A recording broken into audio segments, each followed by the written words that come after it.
Daniel e Apocalipse, volume 1, Urias Smith.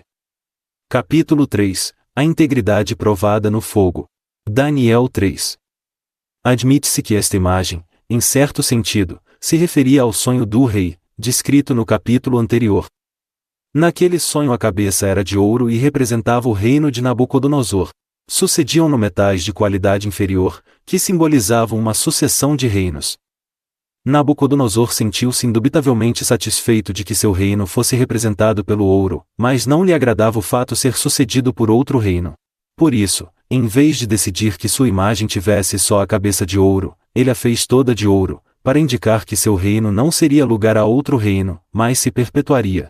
Versículos 2 a 7. Então o rei Nabucodonosor mandou ajuntar os sátrapas, os prefeitos e governadores, os juízes, os tesoureiros, os magistrados, os conselheiros e todos os oficiais das províncias, para que viessem à consagração da imagem que o rei Nabucodonosor tinha levantado.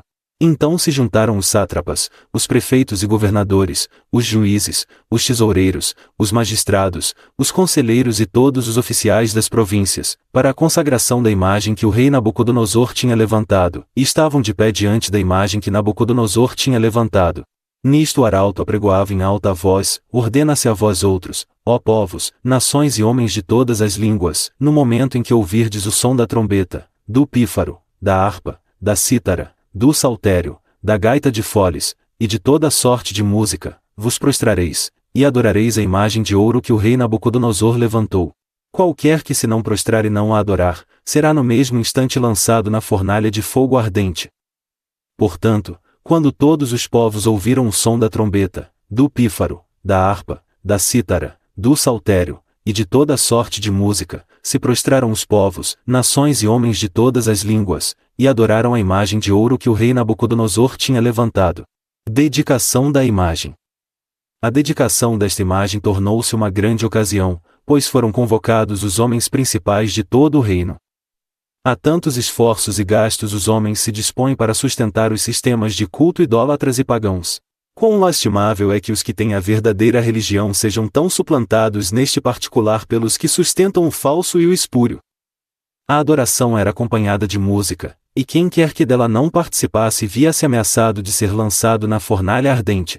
Tais são sempre os motivos mais fortes empregados para impelir os homens em qualquer direção, de um lado o prazer, do outro a dor. Versículos 8 a 12. Ora, no mesmo instante, se chegaram alguns homens caldeus e acusaram os judeus, disseram ao rei Nabucodonosor: ó rei, vive eternamente. Tu, ó rei, baixaste um decreto pelo qual todo homem que ouvisse o som da trombeta, do pífaro, da harpa, da cítara, do saltério, da gaita de foles e de toda sorte de música se prostraria e adoraria a imagem de ouro, e qualquer que não se prostrasse e não adorasse seria lançado na fornalha de fogo ardente. Há uns homens judeus, que tu constituíste sobre os negócios da província da Babilônia, em Sadraque, Mesaque e Abed-nego. Estes homens, ó rei, não fizeram caso de ti, a teus deuses não servem, nem adoram a imagem de ouro que levantaste. 3 Hebreus provados. Os caldeus que acusaram aos judeus eram provavelmente da seita de filósofos conhecida por esse nome, ainda afligidos pelo ressentimento do ignominioso fracasso que sofreram quando não puderam interpretar o sonho do rei relatado em Daniel 2. Avidamente queriam aproveitar qualquer pretexto para acusar os judeus perante o rei para conseguir sua desonra ou morte. Influíram nos preconceitos do rei, insinuando insistentemente que esses hebreus eram ingratos. Queriam dizer: tu os encarregaste dos negócios de Babilônia, e eles te desprezaram. Não se sabe onde estava Daniel nessa ocasião. É provável que estivesse ausente, cuidando de algum negócio do império. Mas por que estavam presentes Sadraque, Mesaque e Abed-nego, sabendo que não podiam adorar a imagem? Não era porque estavam dispostos a cumprir as exigências do rei até onde lhes fosse possível sem comprometer seus princípios religiosos? O rei exigia que estivessem presentes. Isso eles podiam cumprir, e o fizeram. Exigiu que adorassem a imagem. Isso lhes era vedado por sua religião e se negaram a fazê-lo. Versículos 13 a 18. Então, Nabucodonosor, irado e furioso, mandou chamar Sadraque, Mesaque e Abed-nego. E trouxeram a estes homens perante o rei. Falou Nabucodonosor e lhes disse: é verdade, ó Sadraque, Mesaque e Abed-nego, que vós não servis a meus deuses, nem adorais a imagem de ouro que levantei? Agora, pois, estai dispostos, e quando ouvirdes o som da trombeta, do pífaro, da cítara, da harpa, do saltério, da gaita de foles, prostrai-vos e adorai a imagem que fiz, porém, se não a adorardes, sereis, no mesmo instante, lançados na fornalha de fogo ardente. E quem é o Deus que vos poderá livrar das minhas mãos? Responderam Sadraque, Mesaque e Abed-nego ao rei, ó Nabucodonosor, quanto a isto não necessitamos de te responder. Se o nosso Deus, a quem servimos, quer livrar-nos, ele nos livrará da fornalha de fogo ardente das tuas mãos, ó rei. Se não, fica sabendo, ó rei, que não serviremos a teus deuses, nem adoraremos a imagem de ouro que levantaste. A tolerância do rei se nota no fato de haver concedido a Sadraque, Mesaque e Abed-nego outra oportunidade após sua primeira negativa a cumprir-lhe as exigências. Sem dúvida eles compreendiam plenamente o assunto. Não podiam alegar ignorância. Sabiam exatamente o que o rei queria, e não lhe obedeciam por recusa intencional e deliberada. No caso da maioria dos reis isso teria bastado para selar a sorte deles. Mas Nabucodonosor disse, não, relevarei esta ofensa se numa segunda prova cumprirem a lei. Eles, porém, informaram ao rei que ele não precisava dar-se ao trabalho de repetir a prova. Sua resposta foi honesta e decisiva. Quanto a isto, disseram, não necessitamos de te responder. Quer dizer, não precisas conceder-nos o favor de outra prova, nossa decisão está tomada. Podemos também responder-te agora como em qualquer momento futuro, e nossa resposta é, não serviremos a teus deuses, nem adoraremos a imagem de ouro que levantaste. Nosso Deus pode livrar-nos, se quiser, mas se não o fizer, não nos queixaremos. Conhecemos sua vontade, e a ela obedeceremos incondicionalmente. Versículos 19 a 25. Então, Nabucodonosor se encheu de fúria e, transtornado o aspecto do seu rosto contra Sadraque, Mesaque e Abed-nego, ordenou que se acendesse a fornalha 7 vezes mais do que se costumava. Ordenou aos homens mais poderosos que estavam no seu exército que atassem a Sadraque, Mesaque e Abed-nego e os lançassem na fornalha de fogo ardente. Então, estes homens foram atados com os seus mantos, suas túnicas e chapéus e suas outras roupas e foram lançados na fornalha sobremaneira acesa. Porque a palavra do rei era urgente e a fornalha estava sobremaneira acesa, as chamas do fogo mataram os homens que lançaram de cima para dentro a Sadraque, Mesaque e Abed-nego. Estes 3 homens, Sadraque, Mesaque e Abed-nego, caíram atados dentro da fornalha sobremaneira acesa.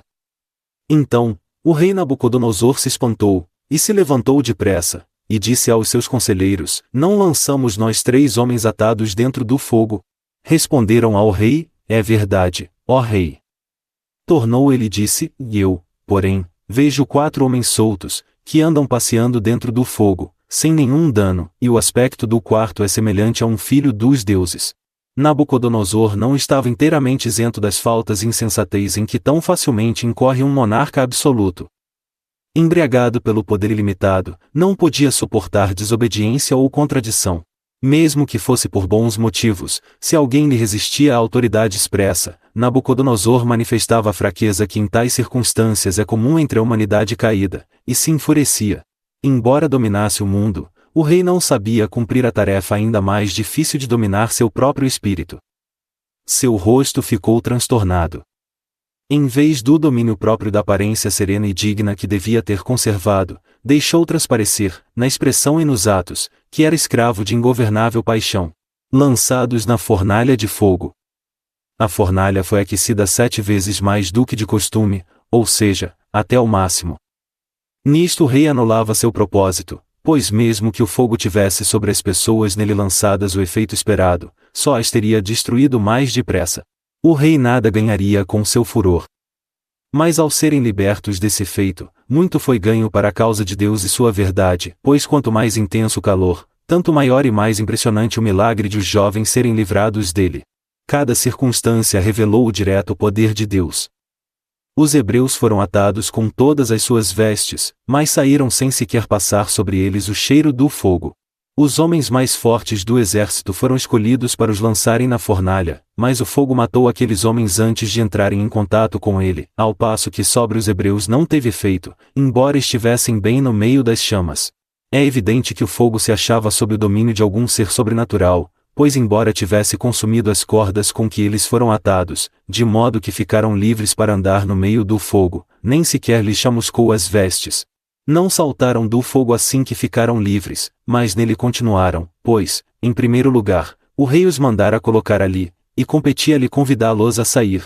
Além disso, havia uma quarta pessoa com eles, e em sua presença podiam estar tão contentes e alegres na fornalha de fogo, como nas delícias e nos luxos do palácio. Oxalá que em todas as nossas provas, aflições, perseguições e apertos tenhamos a companhia daquela quarta pessoa, e nos será suficiente. O rei adquire uma nova visão. O rei disse: o aspecto do quarto é semelhante a um filho dos deuses. Alguns pensam que esta linguagem se refere a Cristo. O significado mais literal é que tinha aspecto de ser divino. Mas embora esta fosse a maneira como Nabucodonosor tinha por hábito referir-se aos deuses que adorava, isso não é base para crer que a expressão possa referir-se a Cristo, porque a palavra Elan, aqui empregada em sua forma caldeia, embora no plural, traduz-se por Deus em todo o Antigo Testamento. Que contundente repreensão à insensatez e loucura do rei foi o livramento daqueles nobres jovens da fornalha ardente! Um poder superior a qualquer outro da terra tinha vindicado os que permaneceram firmes contra a idolatria e desprezado o culto e as exigências do rei. Nenhum dos deuses pagãos jamais havia efetuado nem jamais podia efetuar semelhante livramento. Versículos 26 a 30. Então, se chegou Nabucodonosor à porta da fornalha sobremaneira acesa, falou e disse: E Sadraque, Mesaque e Abed-nego, servos do Deus Altíssimo, saí e vinde. Então, Sadraque, Mesaque e Abed-nego saíram do meio do fogo. Ajuntaram-se os sátrapas, os prefeitos, os governadores e conselheiros do rei e viram que o fogo não teve poder algum sobre os corpos destes homens, nem foram chamuscados os cabelos da sua cabeça, nem os seus mantos se mudaram, nem cheiro de fogo passará sobre eles. Falou Nabucodonosor e disse: Bendito seja o Deus de Sadraque, Mesaque e Abed-nego, que enviou o seu anjo e livrou os seus servos, que confiaram nele, pois não quiseram cumprir a palavra do rei, preferindo entregar o seu corpo, a servirem e adorarem a qualquer outro Deus, senão ao seu Deus. Portanto, faço um decreto pelo qual todo o povo, nação e língua que disser blasfêmia contra o Deus de Sadraque, Mesaque e Abed-nego seja despedaçado, e as suas casas sejam feitas em monturo, porque não há outro Deus que possa livrar como este. Então, o rei fez prosperar a Sadraque, Mesaque e Abed-nego na província da Babilônia. Ao receberem a ordem, os 3 homens saíram da fornalha.